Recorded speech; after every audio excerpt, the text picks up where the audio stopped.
Namo tassa bhagavato arahato samma sambuddhassa. 이 물리학자들이 공통적으로 말하고 있는 것이 바로 이원론의 종말이다. 마음이 물질을 넘어서는 것이 아니라 마음이 곧 물질이다. 마음이 곧 물질이다. 마음이 곧 물질이다. 의식이 현실을 창조하는 것이 아니라 의식이 현실인 것이다. 세계적 미래학자인 워싱턴대 윌리엄 교수는 2020년 정보시대는 끝나고 지식 이상적 가치와 목표를 중시하는 영성시대가 올 것이라고 예측했다. 이 더블 슬릿 실험과 함께 양자 물리학의 또 하나의 현상이 뭐냐 하면 양자 얽힘이라는 거예요. 양자 얽힘.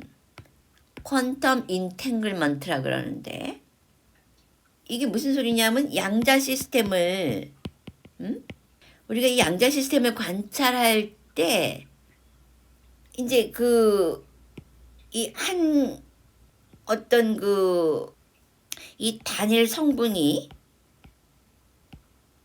붕괴한단 말이에요. 붕괴해. 그래가지고 이게 두 개가 돼. 그랬을 때 하나를 지구에다 두고 하나를 저 멀리 지구 왼쪽에다 두고 하나를 이제 지구 왼쪽에다 두고 하나를 저쪽 지구 동반구에다 갖다 둔다 봐.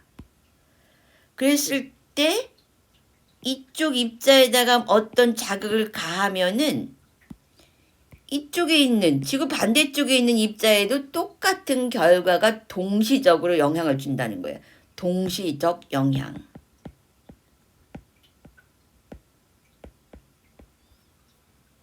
양자 얽힘.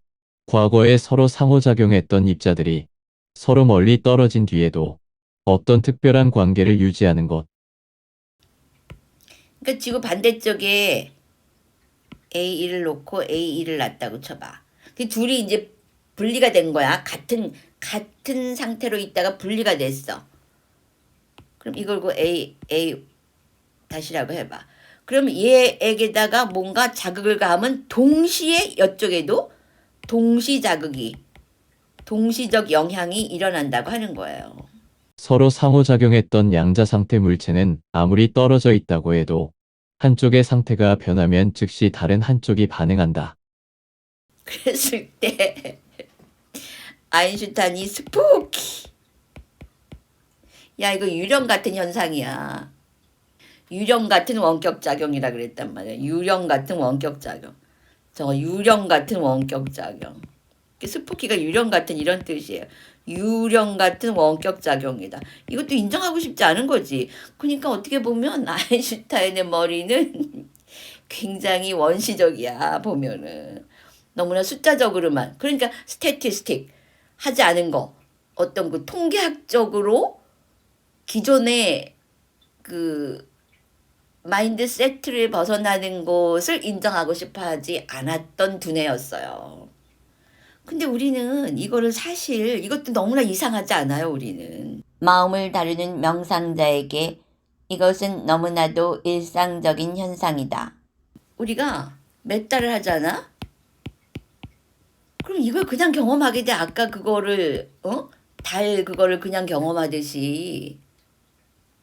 내가 이제 아직은 이거를 이제 구체적으로는 표현할 수 없는 것들이 굉장히 많은데 한국에서 누군가가 나에게 어떤 감정을 가졌을 때 나는 스리랑카에서 공부하다가 내 책상에 그 현상이 나타나는 걸 봤다는 거예요. 그러니까 한국에 있는 누군가가 나에 대해 어떤 감정을 일으켰어. 좋은 것이든 나쁜 것이든. 그랬는데 스리랑카에 있는 내 책상 위에 있는 책상 위에 어떤 일들이 일어난다는 거지. 서로 상호작용했던 양자 상태가 한쪽에 따라 다른 쪽 상태가 변하려면 전달 속도가 빛보다 빨라야 함. 아직까지 인류의 과학은 빛보다 빠른 것은 없다고 한다. 그러나 우리는 명상할 때 시공이 없는 곳에 수시로 들어가는데 여기는 시간이 없는 곳이다. 그러므로 빛보다 빠르고 느리고가 적용되지 않고 전체가 하나로 연결되어 움직인다. 이것이 인드라망 비유이다.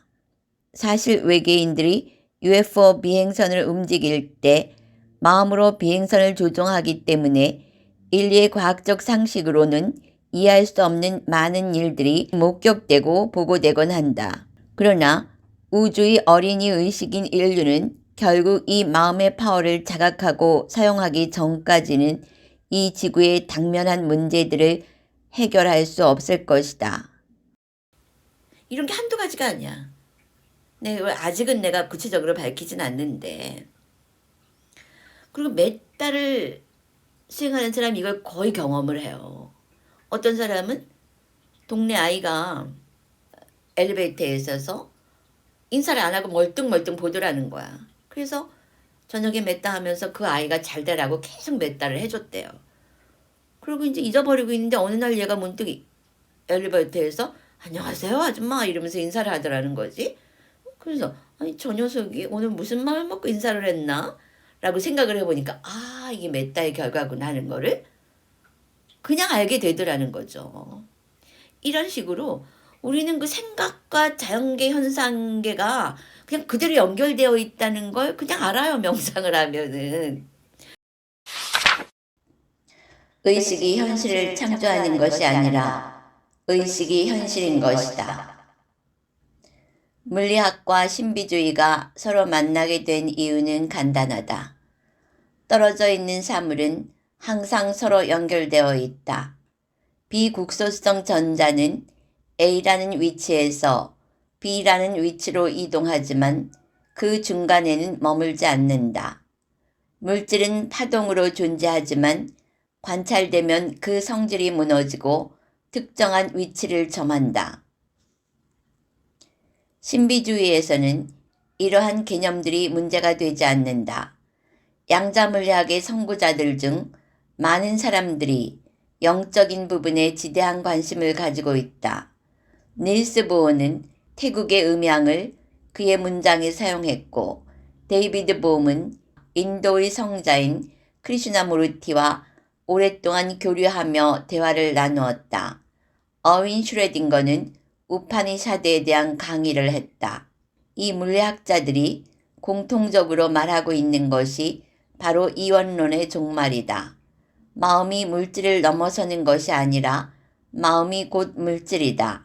의식이 현실을 창조하는 것이 아니라 의식이 현실인 것이다. 그러니까 무슨 무슨 입자고 파동이고 무슨 함수고 이런 거 몰라도 돼. 그래서 내가 그렇게 학교 다니는 걸 싫어했나 봐. 난 정말 학교 다니는 거 너무너무 싫었고 이제 내가 지구에 다시 태어나고 싶지 않은 이유 중에 하나가 또 이 학교 다니기 싫은 거야. 억지로 다녔어, 학교 억지로. 앞으로는 이제 인류가 그 축적해온 모든 지식을 디스크 하나에다 다 집어넣어요. 그래가지고 텔레파시나 전파를 머릿속에다 확 집어넣어 주는 거야. 지금의 이 교육 방식은 굉장히 원시적이죠.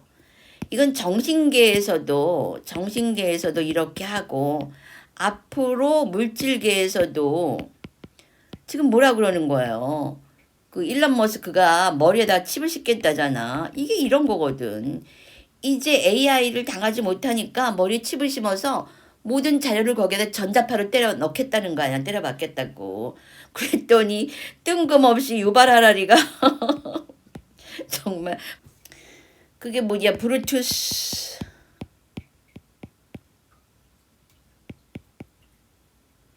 너마저도 이런다더니 정말 유발 하라리 너마저도 이 말이 나오는 거예요.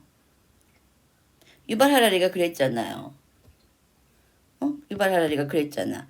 인류에게 미래는 있는가. 이렇게 지적인 척을 하다가 그리고 이 사람이 윗바사나도 수행했단 말이에요. 고행카 윗바사나. 그래서 이제 살아있는 마지막 지성인인가 보다. 지식인인가 보다. 그랬더니 뜬금없이 유발 하라리가 우리의 미래는 머릿속에 칩 박는 거다. 그러면서 머리칩이다. 이러면서 일론 머스크하고 짝짝꿍을 하는 거예요. 이 사람이 무슨 세뇌를 당했나? 그래서 이 사람이 그 미래를 칩으로 가져간 거지. 그래서 어차피 지금 현재의 육감각 의식으로는 앞으로 다가오는 이 시대를 살아갈 수 있기에는 한계 미달이에요. 육감각 의식은 이제 이미. 그래서 우리가 깨달음을 얻어서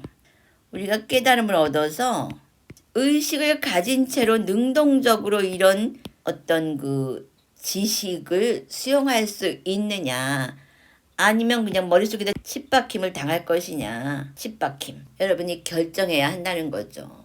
지금 내가 이 사회를 보면은 점점 뭔가 이렇게 부글부글 끓고 있어요. 여러분은 애써 그걸 외면하려고 하죠. 이제 외면할 수 없는 그 시간들이 다가와요. 굉장히 가깝게. 그래서 여러분이 이쪽으로 가서 머릿속에 칩 박히고 사느냐, 아니면 이쪽으로 깨달음 쪽으로 와서 해탈도 하고 자유도 누리고 모든 지식과 지혜와 그 자제권 주인으로서의 삶을 사느냐, 그걸 결정할 수 있는 그 시간이 그렇게 많지는 않아요. 여러분이 여러분 자신을 위한 결정을 할 수 있기를 바라는 거죠. 그리고 여러분이 그런 결정을 내릴 때 그 사람으로 인하여 또 다른 사람이 그런 결정을 내릴 수가 있다는 것이죠. 미국의 프란치스칸 사제이자 영성에 관한 작가인 리처드 로우는 종교의 시대가 저물고 영성의 시대가 도래하고 있다고 했다. 이제 마음을 사용해야만 문제를 해결할 수 있는 시대가 온 것이다. 사실 불교에서는 이미 이것을 부처님 당시부터 사용하고 있었는데 그것은 바로 메타를 통한 창조이다. 우리는 메타, 자의 명상으로 집중과 공덕과 창조, 이 세 가지를 동시에 잡을 수 있는 것이다. 메타로 경작되는 일상의 삶은 바로 8정도이다. 4월 온라인 자해명상은 2일부터 8일까지, 일요일에서 토요일 7일간, 내일 아침 5시 반에서 6시 반까지 진행됩니다. 온라인 수행을 원하시는 분들은 아래 더보기란에 나와 있는 링크를 클릭하여 카페로 들어와 신청해 주세요. 윗바사나 명상으로 일상에서 깨어나 높은 의식 수준으로 살고자 한다면 윗바사나 온라인 수행 매월 셋째 주 일요일에서 토요일 저녁 9시 반에서 10시 반까지 온라인 집중 수행에 동참하세요. 자해명상을 좀 더 전문적으로 깊이 있게 선정 수준까지 발전시키고 싶다면 매월 첫 번째 일요일부터 토요일까지 아침 5시 반에서 6시 반까지 온라인 집중 수행에 동참하세요. 이론으로만 접근하는 불교와 직접 1시간이라도 윗바사나 수행을 했을 경우 엄청난 차이가 있음을 분명하게 알 수 있습니다. 또한 수다원 경험 수행자의 경우에서 알 수 있듯이 윗바사나 수행은 선정 없이도 충분히 수다원 깨달음이 가능하다는 것을 보여주고 있습니다. 이제 깨달음은 우리의 보편적 일상이 되어야 합니다. 왜냐하면 이 수많은 인간들의 문제를 깨달음의 의식이 아니고는 해결할 수 없기 때문입니다. 수다원 깨달음은 최소의 해결책이고 오히려 거기서부터 진짜 인간으로서의 삶을 영위해 나가면서 진짜 삶, 즉 8정도의 삶, 8정도의 수행이 시작되어야 합니다. 개개인들이 깨달음으로 각각의 의식 수준을 높이면 그로 인해 나라나 정부도 거기에 맞게 높은 의식 수준으로 상승합니다. 각 나라가 의식 수준이 높아지면 지구 전체 집단 의식도 상승 나선을 타고 올라갑니다. 그러면 자연재해 등 수많은 재난을 미리 막을 수 있습니다. 그러므로 지금이 깨어나야 할 바로 그때입니다.